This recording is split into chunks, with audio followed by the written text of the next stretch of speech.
Bienvenue dans l'antichambre des secrets, cet espace privilégié où les masques tombent et où les mythes enfin murmurent leur vérité. Aujourd'hui, nous plongeons au cœur de l'intimité d'une âme qui a bouleversé la trajectoire de notre planète, sans jamais hausser le ton, un homme ayant navigué à vue dans l'épicentre du cyclone médiatique le plus violent du XXe siècle. Fermez les yeux et visualisez l'atmosphère pesante de cette journée. Nous sommes le 29 novembre 2001 isolés dans une forteresse de luxe sur les hauteurs brumeuses de Los Angeles. La planète entière semble suspendue, retenant son souffle dans une attente insoutenable, car George Harrison, le guitariste divin, vit ses ultimes secondes loin des regards indiscrets. Des millions de dévots, les yeux embués de larmes, guettent une déclaration testamentaire, s'attendant à une sortie de scène empreinte d'une gravité religieuse. On imagine déjà un adieu déchirant à son frère d'armes, Paul McCartney, ou peut-être une épître mystique destinée à rejoindre l'esprit tourmenté de John Lennon dans l'au-delà. C'était là le scénario que l'histoire officielle avait écrit pour lui. C'était ce que la décence et la logique imposaient, mais George Harrison, fidèle à sa nature rebelle, n'a jamais eu que faire des conventions établies. Déjouant tous les pronostics des biographes, l'encre qui coule pour la toute dernière fois de sa plume n'est destinée ni aux rois de la pop, ni aux puissants de ce monde qui l'ont tant courtisé. L'ultime missive de celui que l'on surnommait le Beatle silencieux est adressée à la stupéfaction générale à Mike Myers, l'acteur comique célèbre pour ses parodies absurdes, créant un contraste saisissant dans cet instant de solennité absolue. Alors que son corps n'est plus que douleur, ravagé par le cancer et les séquelles terrifiantes d'une agression au couteau survenue à peine 2 ans plus tôt, George pose un acte de résistance pure en choisissant l'éclat de rire plutôt que le sel des larmes, un pied de nez final à la grande faucheuse. Ce geste qui a laissé son entourage dans un état de sidération totale n'était pas le fruit d'un esprit égaré, mais le point d'orgue magistral d'une existence vouée à traquer la lumière au fond d'un abîme que le public ignorait. Comment une telle icône vénérée aux 4 coins du globe, tel un messie moderne, a-t-elle pu achever son voyage en dissimulant autant de blessures secrètes? Qui se cachait réellement derrière ce visage impassible, cet homme qui fuyait l'incandescence aveuglante des projecteurs pour se réfugier dans la pénombre? Pourquoi a-t-il opté pour la dérision face à l'inéluctable alors qu'il portait en lui les stigmates invisibles d'une vie de frustration artistique et les cicatrices bien réelles de 40 coups de couteau?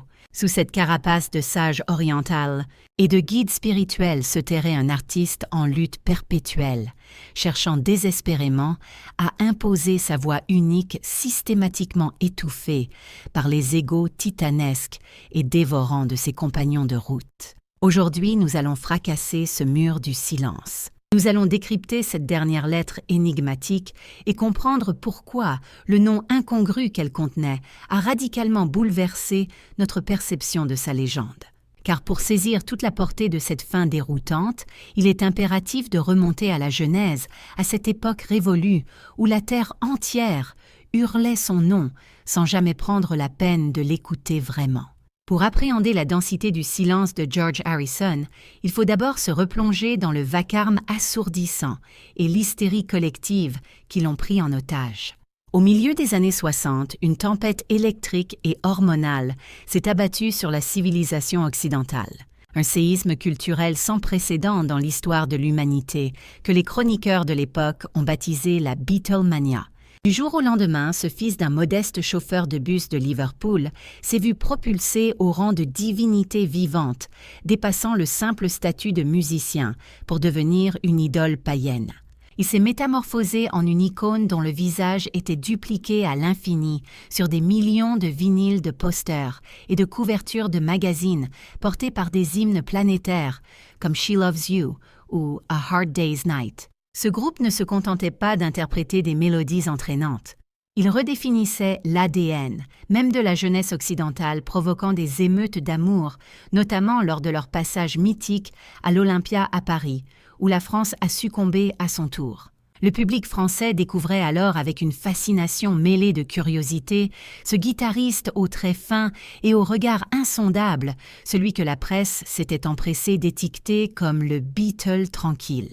Ce surnom en apparence affectueux et inoffensif dissimulait pourtant une réalité psychologique bien plus complexe, alors que John Lennon et Paul McCartney s'accaparaient en la lumière, s'imposant comme les leaders charismatiques et les compositeurs tyranniques. George Harrison tenait pourtant un rôle tout aussi vital, bien que relégué à une invisibilité frustrante.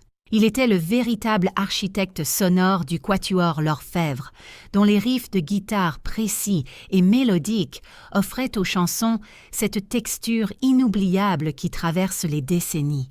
C'était sa guitare qui pleurait doucement, exprimant une mélancolie profonde, bien avant qu'il n'ose présenter ses propres chefs-d'œuvre au monde. Pour des millions de fans à travers le monde, il incarnait le mystère absolu, l'homme ténébreux et séduisant qui n'avait nul besoin de hurler pour captiver l'auditoire.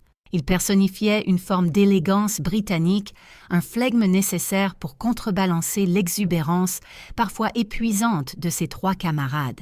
Chaque apparition publique déclenchait des scènes d'hystérie collective terrifiantes, où les hurlements suraigus des admiratrices couvraient littéralement le son de leurs amplificateurs. Cependant trôné au sommet de l'Olympe à un prix exorbitant que le commun des mortels ne peut même pas concevoir. Pour George, le cadet du groupe, cette ascension fulgurante vers la gloire ressemblait moins à un rêve éveillé qu'à un enfermement progressif et claustrophobe. Imaginez avoir à peine 20 ans et ne plus pouvoir faire un pas dans la rue sans être pris en chasse, ne plus pouvoir dîner au restaurant sans être dévoré du regard comme une bête de foire. La célébrité mondiale n'était pas une libération comme on veut nous le faire croire, c'était une cage dorée impitoyable dont les barreaux étaient monnaie forgée dans l'argent et l'adulation fanatique. Il a maintes fois décrit cette période, non pas comme une fête perpétuelle, mais comme une expérience horrifique où 4 garçons étaient les piégés dans un bolide, lancés à toute allure vers le néant. Tandis que le monde projetait sur eux ses fantasmes de liberté absolue et de joie insouciante, George commençait à sentir ses épaules ployer sous le poids écrasant de cette machinerie infernale qui le dépossédait de lui-même. Il affichait un sourire de façade pour les objectifs inopinés du chef lors des interviews banales, jouant à la perfection son rôle de petit frère docile, alors qu'à l'intérieur, la révolte grondait. Cependant, au plus profond de son être, une fracture invisible commençait inexorablement à s'élargir, soulignant la cruauté mordante de son destin. Membre iconique du groupe le plus vénéré de tous les temps, il éprouvait pourtant une solitude abyssale, tant sur le plan créatif que dans sa vie intime. Des symphonies entières et des mélodies d'une pureté cristalline jaillissaient dans son esprit, pour finir par s'écraser violemment contre un mur de béton. Il n'était pas uniquement cette idole planétaire que l'on vénérait, mais un artisan du son dont la voix tentait désespérément de percer le vacarme assourdissant de son propre mythe. C'est précisément à cet instant au sommet vertigineux de cette gloire, qui brûle les ailes, que les nuages noirs se sont accumulés. Les premières ombres s'étiraient déjà, présageant les tourments psychologiques qui allaient bientôt métamorphoser le conte de fées en un véritable thriller. Si pour le grand public les 4 garçons dans le vent incarnaient une unité sans faille, une fraternité quasi sacrée, la réalité qui se jouait derrière les rideaux de velours racontait une histoire diamétralement opposée. Une trame narrative tissée d'amertume, de rivalité et d'un isolement glacial. Pour George Harrison, l'enfer ne résidait pas dans les hurlements hystériques des admiratrices, mais dans l'omerta et le mépris silencieux qu'il subissait au cœur de sa propre formation. Une hiérarchie implicite mais féroce régnait en maître Lennon, et McCartney était les souverains absolus du royaume. George, quant à lui, était relégué au rang de cadet, doué utile pour ses solos de guitare, mais prié de ravaler ses ambitions de compositeur. C'était une forme de torture psychologique lente, insidieuse, une asphyxie de l'âme artistique. Imaginez détenir un coffre rempli de joyaux musicaux des titres destinés à l'éternité et vous entendre répéter chaque jour qu'ils n'ont aucune place sur la prochaine galette. Cette frustration a atteint un point de non-retour, un paroxysme de tension lors des sessions d'enregistrement chaotiques de l'album Let It Be. Les caméras censées immortaliser le génie créatif ont fini par capturer sans le vouloir la désintégration mentale d'un homme à bout de nerfs. Les images révèlent un Paul McCartney en mode petit chef dictant à George la moindre inflexion, le réduisant au simple rôle d'exécutant docile. La réplique de George, devenue légendaire, résonne encore aujourd'hui comme un cri de détresse d'une politesse dévastatrice. « Je jouerai ce que tu désires, ou je ne jouerai pas une seule note si tel est ton souhait, mais de grâce, décide-toi. » Ce n'était nullement de l'arrogance, mais la capitulation triste d'un homme dont l'ego était méthodiquement broyé par ceux qu'il considérait comme ses frères. Soumis à un quota humiliant, il ne pouvait placer qu'une ou deux pistes par disque, alors que ses tiroirs débordaient de merveilles. Des chefs-d'œuvre rejetés tels que le monumental All Things Must Pass attendaient sciemment leur heure dans l'obscurité. Le fossé entre sa quête de sérénité intérieure et cette réalité professionnelle toxique était devenu infranchissable. George avait pourtant trouvé un refuge dans la spiritualité orientale et la méditation tentant de s'élever au-dessus du matérialisme ambiant. Mais chaque retour en studio agissait comme une chute brutale, le replongeant dans une atmosphère qu'il décrira plus tard comme un véritable zoo humain. Le sentiment de trahison était total. Il ne venait pas d'ennemis extérieurs, mais de sa propre famille de cœur. Il était devenu l'homme invisible, le génie muselé, obligé de batailler pour la moindre seconde d'existence légitime au sein du groupe. Cette marginalisation a laissé des cicatrices indélébiles, forgeant en lui une méfiance viscérale envers le show business et ses paillettes mensongères. Malgré tout, George s'imaginait naïvement que le plus dur était derrière lui, après avoir claqué la porte pour retrouver sa liberté. Il pensait sincèrement qu'en s'éloignant des projecteurs pour se terrer dans son jardin secret de Friar Park, il goûterait enfin à la paix. C'était sans compter sur l'ironie macabre du destin qui refuse souvent de laisser ses icônes tranquilles. La célébrité est une ombre tenace, une malédiction qui vous poursuit bien après que les lumières de la scène se sont éteintes. Il était loin de se douter que des décennies plus tard, la violence qu'il avait fuie ne viendrait pas de l'industrie, mais frapperait directement au cœur de son intimité. La menace n'était pas un producteur véreux, mais s'inviterait littéralement dans sa chambre à coucher, brisant le sanctuaire de sa vie privée. Une nuit fatidique de l'année 1999 allait démontrer de la façon la plus sanglante qui soit que la sécurité est un mythe. Pour une légende vivante de son envergure, les murs et les alarmes ne sont que des illusions fragiles face à la folie du monde. Le 30 décembre 1999, le destin a décidé de transformer le manoir de Friar Park en décor de film d'épouvante. Cette bâtisse victorienne, avec ses gargouilles et ses jardins ésotériques, devait être sa forteresse, son rempart contre le chaos extérieur. C'était l'endroit où l'ancien Beatle pensait pouvoir enfin respirer loin de la démence collective. Mais la protection absolue n'existe pas pour ceux qui ont touché les étoiles et marqué l'histoire. Au cœur de la nuit, le bruit terrifiant du verre brisé a arraché le couple Harrison à son sommeil. Ce n'était pas un cambriolage, c'était l'intrusion de la folie pure. Michael Abraham, un individu profondément perturbé, avait pénétré les lieux guidé par des voix hallucinatoires, lui ordonnant d'exécuter le musicien. George, alors âgé de 56 ans et déjà affaibli par un lourd combat contre un cancer de la gorge, se trouvait en position de vulnérabilité extrême. Il s'est retrouvé soudainement face à l'incarnation de ses pires cauchemars, dans le lieu même où il se sentait le plus en sécurité. Ce qui a suivi fut d'une violence inouïe, un déchaînement sauvage contre un homme qui avait passé sa vie à prêcher l'amour universel.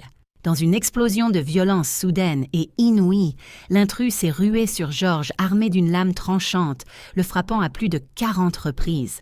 C'était un déferlement de haine sauvage, un acharnement bestial visant spécifiquement la poitrine, comme si l'assaillant cherchait à arracher le cœur même de l'icône vivante.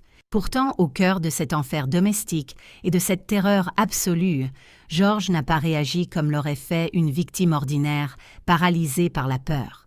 Alors que son sang se répandait sur le sol et que ses forces vitales l'abandonnaient, peu à peu, il a puisé dans sa foi inébranlable une résilience quasi surhumaine. Il ne s'est pas contenté de lutter pour sa survie physique, il a engagé un véritable combat spirituel contre le mal incarné.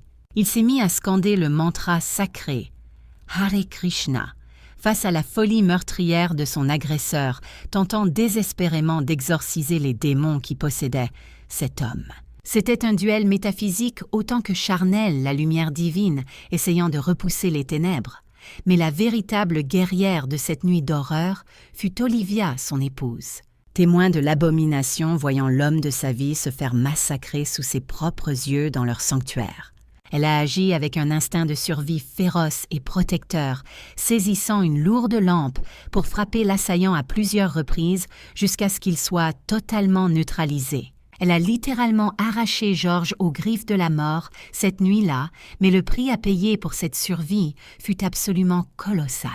Si George a survécu par miracle, une part de son âme est restée gisant sur le carrelage glacé de sa cuisine, d'autant que l'un des coups de couteau avait gravement perforé son poumon.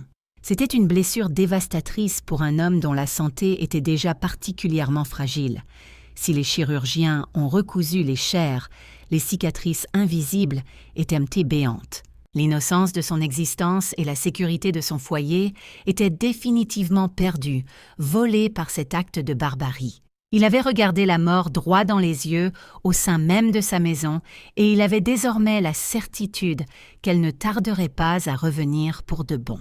Cet événement tragique a marqué le commencement inéluctable de la fin pour le musicien légendaire. L'agression a considérablement ravagé son système immunitaire, laissant le champ libre au retour agressif du cancer, qui s'est cette fois-ci attaqué à son poumon meurtri. George, qui avait passé sa vie à prôner le détachement du monde matériel, a alors compris avec lucidité que ses jours étaient désormais comptés. Il s'est retiré encore davantage du regard public non plus par simple choix, mais par une nécessité vitale, le monde extérieur étant devenu synonyme de danger et de vacarme insupportable. Il ne lui restait plus qu'à organiser son ultime voyage, à mettre de l'ordre dans ses affaires terrestres et à apaiser son cœur avant le grand départ. Mais alors que tout le monde s'attendait à le voir sombrer dans l'amertume ou la peur de la fin, George réservait une dernière surprise bouleversante au monde. Au seuil de l'éternité, il n'avait aucune intention de crier sa colère ni de pleurer sur son sort. Il allait opter pour une voie totalement inattendue, révélant un secret ultime dans une missive qui allait bientôt stupéfier ceux qui prétendaient tout connaître de lui. Nous voici arrivés à l'épilogue, à cet instant suspendu dans le temps, où le destin d'un homme se cristallise une dernière fois pour l'histoire. Le 29 novembre de l'an 2000, un certain George Harrison s'éteint doucement à Los Angeles, loin du tumulte. Il part entouré de chants sacrés et de parfums d'encens, laissant le monde entier pleurer la perte immense d'un géant de la musique. On s'attendait à ce que ces dernières paroles soient empreintes d'une gravité solennelle ou de regrets amers envers une industrie qui l'avait tant usé. On guettait une révélation cinglante sur les conflits passés, peut-être une liste noire de ceux qu'il estimait l'avoir trahi durant sa carrière. Ou encore une ultime réflexion philosophique sur la douleur physique atroce qui le rongeait depuis l'agression sauvage de 1999. Mais George, fidèle à son esprit insaisissable, avait orchestré une sortie de scène que nul n'aurait pu prédire. Il a choisi de briser le silence final, non pas avec un cri de révolte, mais avec un geste d'une légèreté déconcertante, touchant au surréalisme. Le jour même de son trépas, une lettre est parvenue entre les mains de l'acteur canadien Mike Myers, la star des comédies Austin Powers. L'acteur, qui ne connaissait absolument pas le musicien personnellement, a été totalement sidéré de recevoir ce courrier posthume. En l'ouvrant, il ne découvrit aucun secret d'État, ni aucune confession larmoyante sur les mystères de l'univers. À la place, il lut les mots simples d'un homme mourant, qui depuis son lit de douleur avait pris le temps de regarder ses films pour trouver un peu d'évasion. George lui écrivait pour le remercier chaleureusement des éclats de rire qu'il lui avait procurés durant ces derniers jours les plus sombres. Et puis vint cette demande absolument incroyable, presque inconcevable, dans un tel contexte dramatique. La dernière volonté écrite de l'un des musiciens les plus importants du XXe siècle tenait en une phrase « Pourrais-tu m'envoyer une poupée mini-moi » Il désirait ardemment la figurine du personnage minuscule et chauve des films, une requête d'une absurdité magnifique et touchante. Ce geste n'était nullement le délire d'un esprit fatigué, c'était un acte de défiance suprême, un pied de nez magistral à la mort elle-même. Alors que son corps était dévasté par le cancer et les séquelles des 40 coups de couteau, George refusait que la tragédie définisse le point final de son existence. En réclamant un jouet comique aux portes de l'au-delà, il envoyait un message spirituel d'une puissance inouïe. La gloire, la douleur, les conflits, tout cela n'était que de la maya, une grande illusion cosmique sans importance réelle. Il avait passé sa vie à chercher la paix intérieure, et il l'avait trouvée non dans la solennité, mais dans la capacité à rire de tout même du néant qui approchait. Il ne nommait pas ses ennemis, il ne maudissait pas ses agresseurs ni le destin cruel. Il choisissait l'humour pur et simple comme l'arme ultime de sa libération et de son ascension vers la lumière. Ce dernier écrit a provoqué une onde de choc planétaire, non pas en dévoilant des secrets inavouables, mais par l'éclatante clarté qu'il projetait sur notre existence. Il apportait la preuve irréfutable que l'artiste, celui-là même qui chantait l'impermanence des choses, avait profondément intégré la philosophie de ses propres refrains.